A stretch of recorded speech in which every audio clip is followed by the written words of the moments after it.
No, stay standing. Well, CPAC right here in Minnesota. How cool is this, huh? There's only one thing cooler, being the warm-up act for Mike Lindell. Scott, thanks for that great introduction. I have to say, you read that just the way I wrote it. That was, actually, the truth of the matter is I got a call from Scott the other night, and he says, Jason, how you doing? Good, that's great. He goes, hey, I got a question for you. And I said, sure, what is it? And he said, do you believe in free speech? I said, you know what's coming, don't you? I said, well, of course I do, Scott. And he said, great, how about giving one? So here I am. Just happened to be in the neighborhood. It is great to have the ACU here in Minnesota. All the CPAC conventions I went to as a broadcaster, having them here in Minnesota, home to the only congressional delegation that makes Nancy Pelosi look moderate. No, not about half the delegation. About half the delegation, part of the resistance, the greatest collection of misfits since the Star Wars bar scene. You know, it is great having them here, though, because I usually go to Washington, D.C. for the CPAC conference. So I asked my wife, Lee, the other night, and I said, Lee, did you, in your wildest dreams, ever imagine me hosting or speaking at a CPAC conference right here in Minnesota? She paused for a second and said, you've never been in my wildest dreams.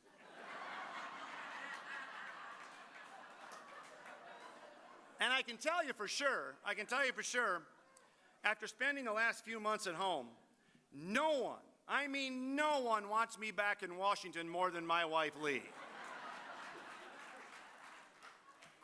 But, you know, sometimes the fame fades pretty quick. I mean, I was at the airport the other day and somebody came up to me and they said, I know you. And I thought, oh, the resistance again? But no, they said, you know, you were a broadcaster, right? And I said, yeah, I sure was. You wrote a book about federalism, right? Yep, sure did.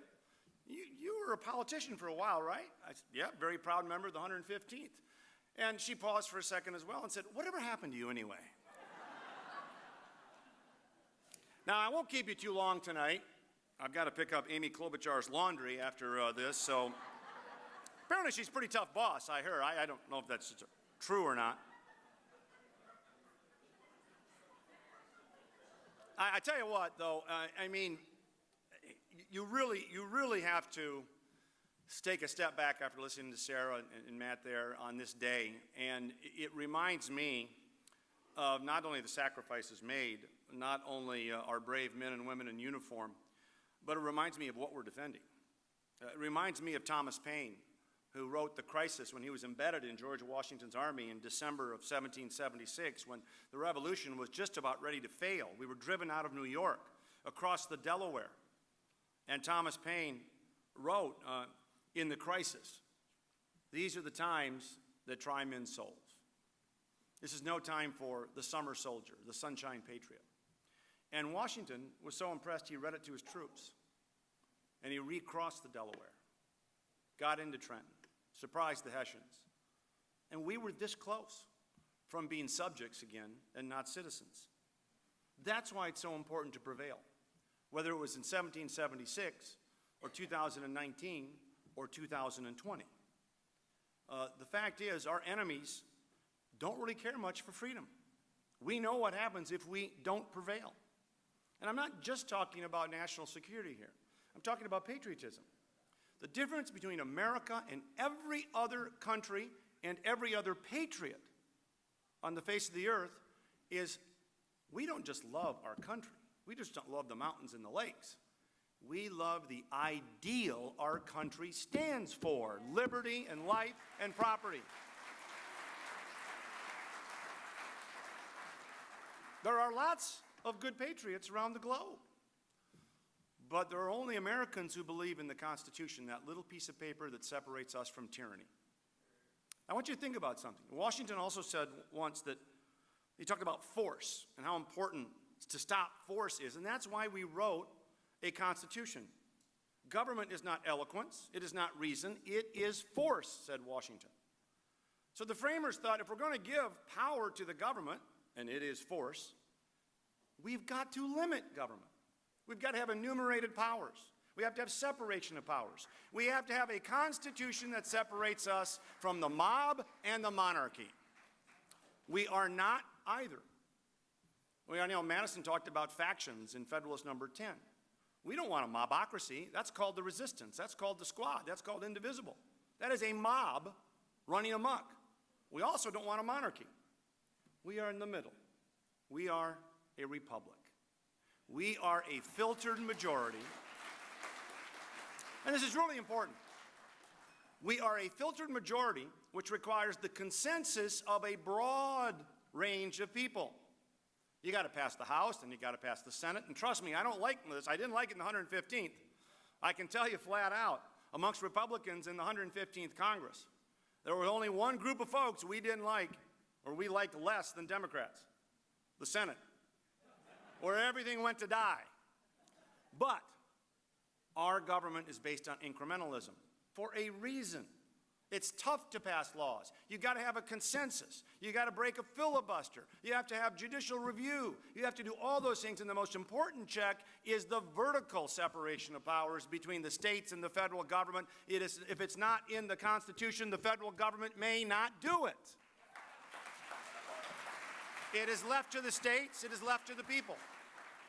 But the whole reason for the checks and balances is so force does not run amok. That's what I thought of today watching the ceremonies at 9/11. That's what I thought of when I was listening to Matt and Sarah. What we're trying to preserve. Life, liberty, and property was so precious. Those three words were so precious, they were mentioned twice in the Constitution. In the Fifth Amendment, prohibiting the federal government from taking life, liberty, and property without due process, and in the 14th Amendment, prohibiting state governments from taking life, liberty, and property without due process. And I can tell you flat out, if the resistance gets their ways, those three things will be under assault, even more so than they already are.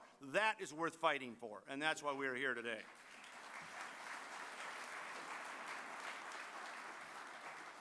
Look at what we did in the first 2 years of the Trump administration. The Tax Cut and Jobs Act. Now we have the lowest African-American unemployment in history. 3.4% adult women unemployment rate. You know, the left has slogans, we have results. 130,000 more jobs in August. Civilian employment participation rate moving up. And don't let the press tell you otherwise, revenues are up. Yeah, shocking, isn't it? You would have thought these tax cuts caused these deficits. I never saw so many deficit hawks until we passed a tax cut. Revenues are actually up. The problem is spending. I'll be honest with you, and it's a bipartisan problem. One of the reasons I voted against 2 omnibus bills. I voted against a bipartisan budget deal. The problem in Washington is every time there's a bipartisan budget deal, it always raises spending. It never says, let's come together and hold the line on spending. And that's a problem. But I don't care whether it's Calvin Coolidge, I don't care whether it's John Kennedy or Ronald Reagan or Donald Trump, when you reward work, savings, and investment, you get more work, savings, and investment. And when you give, and when you put capital in the hands of entrepreneurs, here's the news flash, folks, they tend to spend it more productively than the folks in Washington, D.C. So everything we said would happen with the Tax Cut and Jobs Act has happened. We reformed regulations. In the first 90 days, we did 14 congressional review acts undoing $4 billion worth of regulations, 16 in total. Prior to the 115th Congress, which I was proud to serve in, do you know how many CRAs were done in the history of Congress? 1. We did 16, undoing $4 billion worth of regulations. We saw the economy start to spurt then. We reformed career and technical education. We reformed the VA. We got energy independence where we are now an energy exporter. Jimmy Carter can't believe it. I think he even took off his cardigan sweater. Go ahead, turn the thermostat up, Jimmy. It's good. All of these things in the matter of 2 years. The most productive session of Congress in decades. Fast forward to what they're doing today. Well, let's see. Nothing. Except to say the border walls are immoral, but infanticide is not. Green New Deals for the urban elite and light rail lines and all this, and pink slips for pipeline workers and miners and loggers on the Iron Range. I mean, they want to ban private health insurance.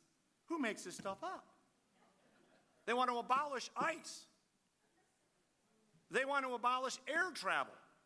They want to abolish straws and light bulbs and cheeseburgers. Let me tell you something. Ronald Reagan had a great line. You cannot control the economy without controlling people. And this is why socialism always ends at the butt of a gun. It is force. Socialism, and that's what we got to get across to young people. They talk about, well, what's your position on this? What's your position on that? But you know, this socialism debate, maybe Venezuela's got something going after all. We're not certain. But that's another debate. No, that is a debate about the moral dimension of what it means to be an American. Choice. Capitalism. Productivity and growth and income is a byproduct of capitalism. It is not the reason for capitalism. The reason for capitalism is if you don't control your own labor and don't make your own decisions, you are not free. That's why we're here. That's why we believe in free markets and free enterprise, and that's why it's worth fighting for. And that's what's at stake. That's what's at stake with this resistance, with the Indivisible, with the Squad, with Ilan, with Presley, with Tlaib, with whoever else is out there. I just remembered all of them. That's better than Joe Biden.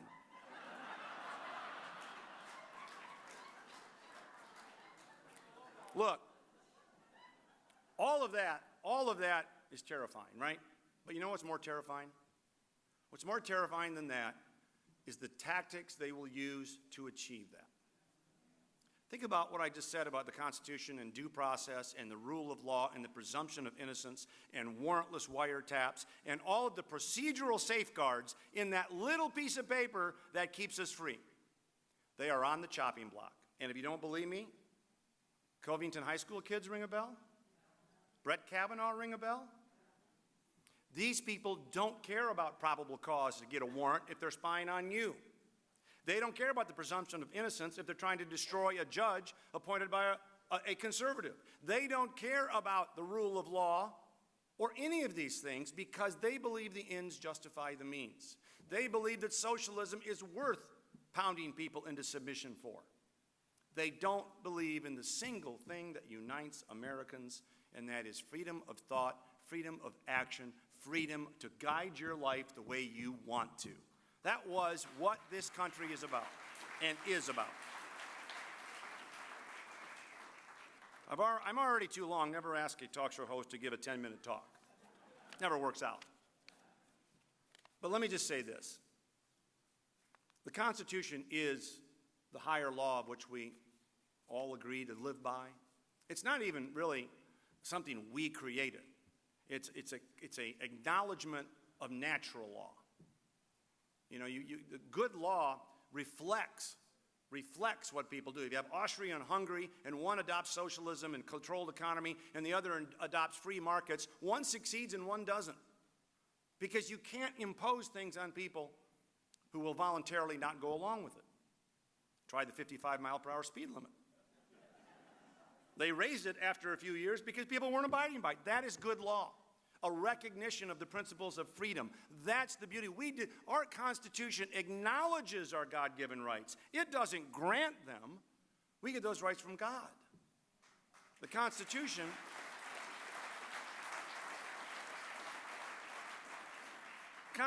there and to enforce those rights. It is the highest law of the land.